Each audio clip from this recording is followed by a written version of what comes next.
Some women don't want a lot of sex for varied reasons.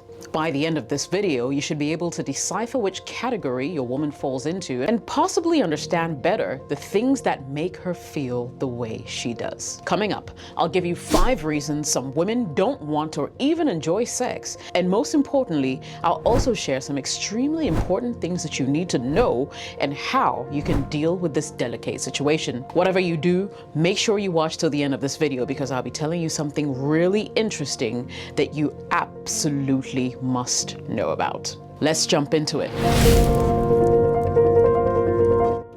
Welcome back, Jessica OS here. Now, the first one on my list today is pain. The fact of the matter is some women experience pain during sex. A condition doctors call pelvic floor dysfunction could be the cause.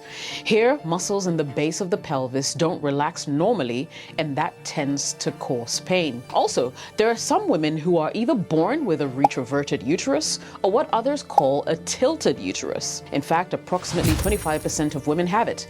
As the name implies, her uterus is tilted backwards, so it's curved towards her spine instead of forward towards her abdomen. This means deep thrusts from a penis can put pressure on her ovaries and uterine tubes, which are also tilted backwards because of the condition. Pain can be especially uncomfortable in women on top positions. Take note, there are hormonal changes that could also be a culprit. Changing levels of estrogen, testosterone can lead to painful sex. Women who are breastfeeding or entering menopause may also have hormonal changes that cause vaginal dryness and burning sensations during intercourse. There are many more conditions I could highlight, but since I'm not a doctor but a mere YouTuber, I'll end it here. The key takeaway is, if she's a woman who experiences pain during sex, she will not want it that often. Let's talk about the second reason, which is stress.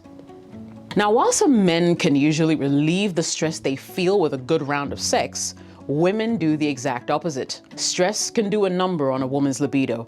If she's being pulled in a million directions or generally feeling overwhelmed by life, rolling in the sheets will simply not be at the top of her to-do list. You see, stress triggers the release of a hormone called cortisol, which is part of the body's fight or flight response. High levels of cortisol can interact with the hormonal balance necessary for sexual arousal and desire. Stress can lead to mental health issues such as anxiety, depression, which themselves are common causes of a reduced libido. The psychological state of a person heavily influences their sexual interest and capacity. If she's not ready up there, forget about it. Number 3, psychological causes. Let's jump a little bit into that.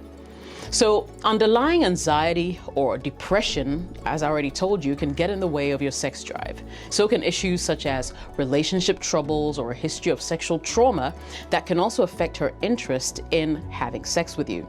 So I guess the big sign or thing here is you need to know a little bit more about her sexual history. Just know that in such cases, a mental health professional can help her work through the underlying difficulties and possibly bring things back to normal. The 4th thing on my list is low libido, or something called hypoactive sexual desire disorder. Let's call it HSDD for the purposes of this conversation. So HSDD is when someone consistently isn't interested in sex and it actually bothers them or messes with their relationships. It's more common amongst women, although guys can also experience it. Now, what it feels like basically is if you have HSDD, you don't really think about sex much, nor do you want it. It's not just a phase, it actually sticks around for a very long time. Why is it a big deal? Well, it's not just about not wanting sex. It's stressful or upsetting for the person who's dealing with it. Sometimes it can create tension with a partner who might have a higher sex drive. What causes it? Quite a number of things, to be honest. Hormones might be off. Like if estrogen or testosterone levels are low, like I mentioned already, it could be linked to health issues like diabetes or something mental like anxiety or depression. Even past trauma or ongoing stress can trigger that same situation. Now, apart from HSDD, sometimes a sluggish sex drive is a matter of mindset, right? There are a lot of women that have what's known as something called a responsive desire. This simply means she might not be that interested in initiating sex, but once she gets into it, she realizes that, hey, it's fun. Let's do this. I'm game, right? Now let's move on because the next point is somewhat related to HSDD. And that is what I want you to pay attention to. It's actually called asexuality. Have you ever heard this word? If you haven't, buckle up. So asexuality is a sexual orientation where a person doesn't experience sexual attraction to others at all. Some signs your woman might be asexual include the following. She's not interested in sexual activity. She doesn't experience sexual arousal. She does not find sexual intimacy rewarding, exciting, interesting, or important for that matter. She has limited interest in romance. She doesn't relate to sexual or romantic language. It's completely lost on her. She has little or no desire to even engage in masturbation. She rarely thinks about sex. These are a couple of signs.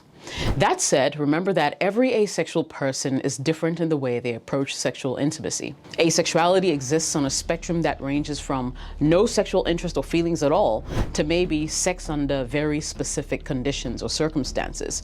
For example, some do experience romantic attraction, but with no desire for sexual intimacy. And some may want to have sex or masturbate, but still not be wholly attracted to you. Also, some might engage sexually with others or with themselves, but may not feel pleasure when doing it. There are so many examples, and these are only a few. Note that asexuality is not considered the same as abstaining from sex for religious or philosophical reasons. In such cases, sexual attraction might occur, but it's simply not acted upon, right? Neither is it a temporary lack of libido. One of the key differences between asexuality and the general lack of libido is basically just how long the feelings last with either. So keep that in mind. Now, many people or women who identify as asexual have felt the way they do for long periods of time, and sometimes even as early as adolescence. And I think that to better understand this, and especially in relation to your relationship, here are some important things that I think you should know about. First thing is that asexual people do not choose to be asexual, okay? It's just who they are, right?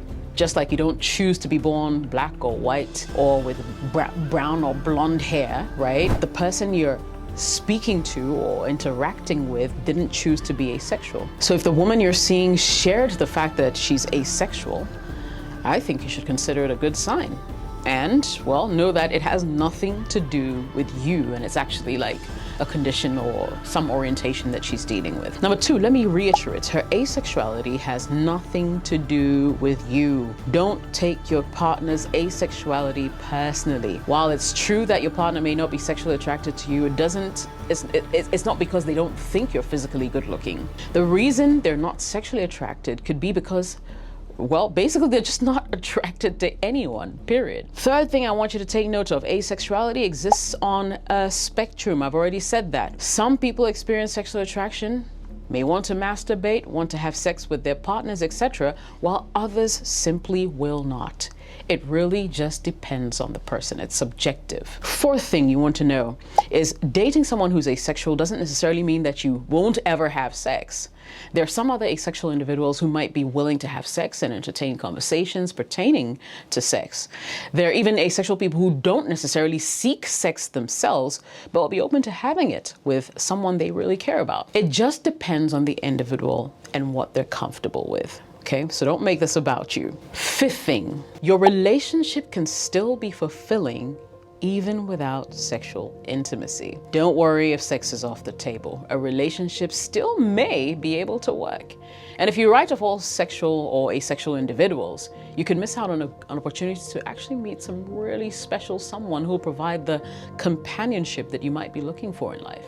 Of course, your feelings are valid. And if sex is an important thing for you and your partner, or for you in your relationship, and they're uninterested, that may be where you may need to reconsider, take a step back, see if that relationship is something you want to pursue. Just remember that there are many other ways to give and receive intimacy that do not involve the genitals.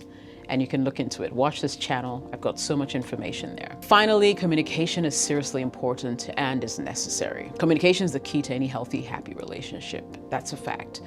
But I'll argue that if your partner is asexual, communication is even more crucial because the expectations are not the same. You can ask her questions like, hey, is sex something you ever picture yourself having in the future with me? What are your thoughts on kissing, touching, other forms of non-sexual intimacy?